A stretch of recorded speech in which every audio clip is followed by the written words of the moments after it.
दोस्तों अगला क्वेश्चन करते हैं कि एनाग्राम पैलिंड्रोम हम लोग कर चुके हैं।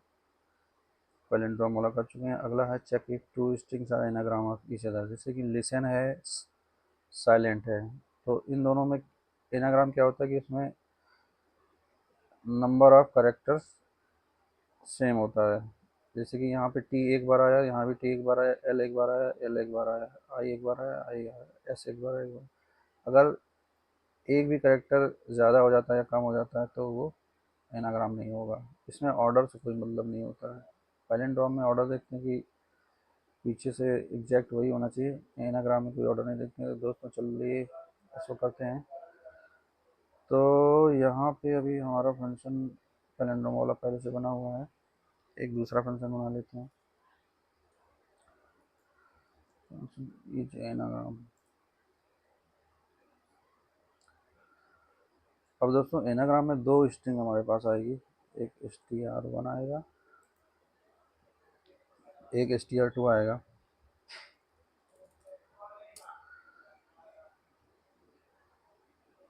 तो दोस्तों इसमें भी पहले हमें क्या करना होगा, इसको क्लीन करना होगा। तो क्लीन वाला जो है, इसको एक फंक्शन बना लेते हैं अलग से ही। इसको बाहर भी एक फंक्शन बना सकते हैं, या इसी फंक्शन के अंदर भी दूसरा फंक्शन बना सकते हैं।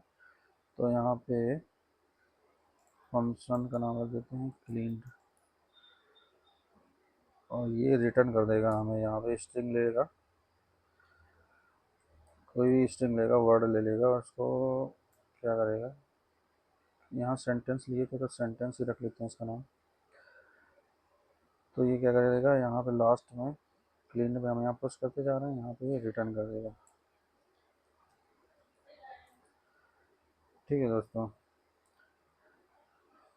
इससे क्या होगा कि ये स्मॉल लेटर में भी कन्वर्ट हो जाएगा। और अगर कोई स्पेस वगैरह है तो, जैसे कि इस वाले में क्या है, स्पेस है ना, तो स्पेस वगैरह भी हटा देगा।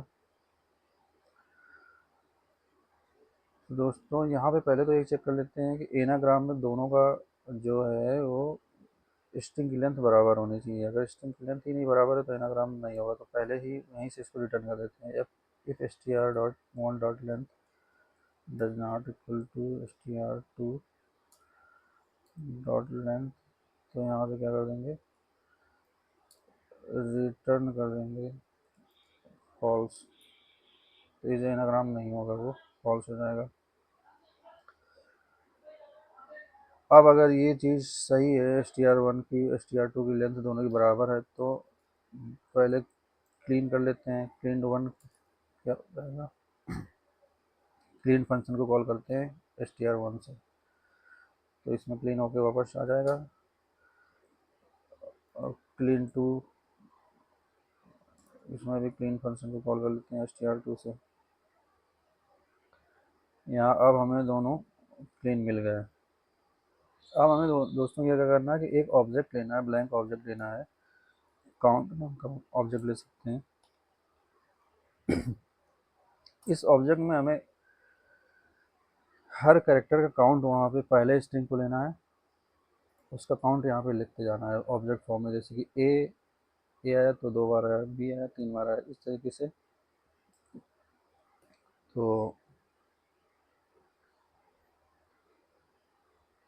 यहाँ स्ट्रिंग के लिए हम ऑफ ऑफ इटरेटर का यूज़ कर सकते हैं, जैसे अरे में यूज होता है, for char of clean one.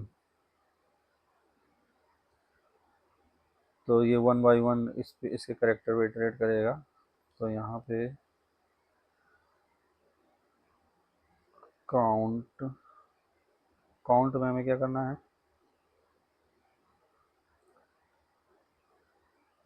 Clean one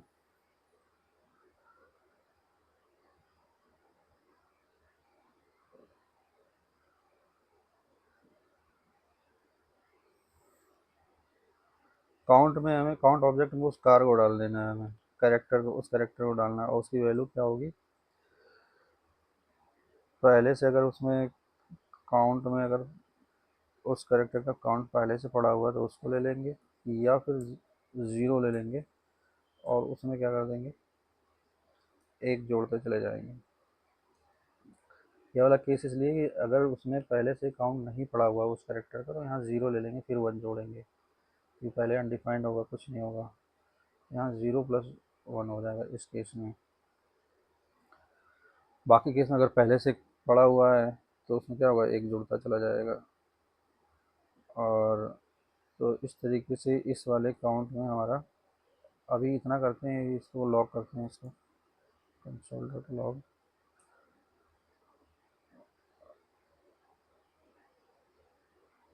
count, count को अभी हम लॉक करते हैं। तो अभी लिशन वाले को कॉल करते हैं, बाकी को कमेंट कर देते हैं।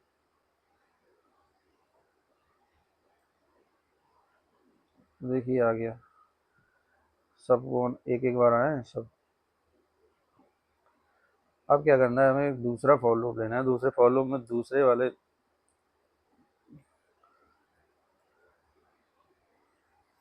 क्लीन टू वाले भी इटरेट करना है हमें। अब क्लीन टू वाले में क्या करना है कि हमें चेक करके जाना है कि अब क्लीन वन वाले में जो हमारा ये आ गया आउटपुट,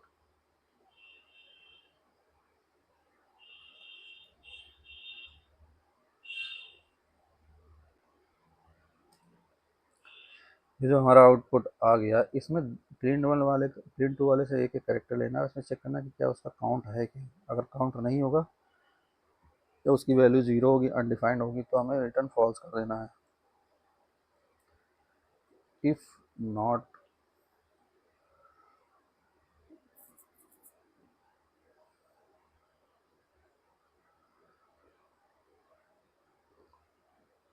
काउंट, अब काउंट में हमें चेक करना है ना, काउंट में कार को चेक करना है। अगर काउंट में हमारा जो ये करेक्टर है ये नहीं है, या न, यहाँ नॉट का मतलब क्या होगा, अनडिफाइंड होगा, ज़ीरो होगा या कुछ भी होगा, तो ये रिटर्न कर देगा, फॉल्स कर देगा। नहीं तो हमें क्या करना है, एक काउंट में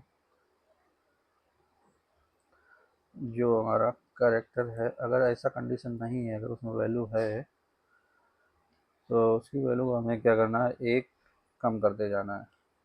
जैसे कि मान लीजिए इसमें टी की वैल्यू दो बार होगी, तो दो में ऐसे कम करता जाएगा, फिर जब ये लूप चलेगा तो आगे वो उससे कंपेयर करेगा जब तक, तो इससे हमेशा सही रिजल्ट आएगा। दोस्तों इस चीज़ को समझ लीजिए, जैसे कि यहाँ लेसन में वन वन वन वन है, तो यहाँ पे हम क्लीन टू का एक एक करेक्टर लेंगे। क्लीन एक एक करेक्टर क्या है, साइलेंट। अब साइलेंट में एस चेक करेगा, वन, वन चेक किया यहाँ पे, फिर इसको क्या कर दिया इसने, ज़ीरो कर दिया। फिर आई को चेक किया तो उसने उसको ज़ीरो कर दिया, एल को ज़ीरो, ई को ज़ीरो, एन को ज़ीरो, यानी लास्ट में जब ये लूप चलेगा तो सब में ज़ीरो हो जाना चाहिए, सबकी वैल्यू ज़ीरो हो जानी चाहिए। अगर ज़ीरो नहीं हुई तो इसका मतलब ये कोड वही काम कर रहा है, ये चेक कर रहा है कि सबकी वैल्यू ज़ीरो हो गई कि नहीं। ज़ीरो नहीं हुई इसका मतलब कि वो, अब लास्ट में दोस्तों यहाँ पे रिटर्न ट्रू कर देंगे। अगर इस यहाँ पे फेल हो गया तो यहीं से रिटर्न हो जाएगा, नहीं तो लास्ट में क्या कर देंगे, रिटर्न ट्रू कर देंगे। अब इसको रन करते हैं, देखिए ट्रू आ गया। अब सभी को ओपन कर देते हैं, हेलो वाले में भी ट्रू आ गया। फिर इसके बाद हेलो वर्ड वाले में फॉल्स आएगा, क्योंकि ये वर्ड है यहाँ पे, ये हेलो, ये ओले दोनों में सेम है, यहाँ पे फॉल्स आएगा क्योंकि दोनों अलग अलग हैं। इसमें इसमें भी क्या है, एलिगेंट मैन, और इसमें दोनों में आप चेक कीजिएगा, हर करेक्टर का ऑकरेंस जो है और नंबर ऑफ ऑकरेंस सेम होना चाहिए, तो यहाँ पे भी ट्रू आ गया। दोस्तों ये बहुत ही इजी है, इस वाले इसको आप प्रैक्टिस कीजिएगा और इस वाले कोड पे ध्यान दीजिएगा बस। ये लूप चलते ही इसको क्या कर देता है, सबको ज़ीरो ज़ीरो कर देता है। अगर किसी का ज़ीरो नहीं हुआ तो इसका मतलब उसमें इसमें एक्स्ट्रा करेक्टर था, तो इसलिए वो फॉल्स रिटर्न कर देगा। दोस्तों उम्मीद करता हूँ आपको एनाग्राम समझ में आ गया होगा। धन्यवाद।